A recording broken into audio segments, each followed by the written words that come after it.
maswerteng halaman. Ayan. Ang aking maswerteng halaman. Ayan, inakyat ko dito sa itaas. Ang tawag dito ay welcome plant o sisi plant. So, ayan, inakyat ko.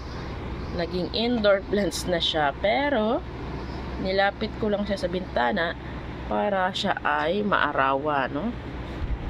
At hindi siya mamamatay. Kasi kailangan niya ng tamang araw. Ayan. At tamang dilig lang. So, ayan. Tinalian ko ng kulay pula para mas lalong suswertehin. At dito ko siya nakalagay. Ayan. Ayan, dyan po nakalagay sa gilid yan. Ayan. At ayan yung iba kong halaman. Oh. Ayan. Ang maswerteng halaman ni Inday Tess.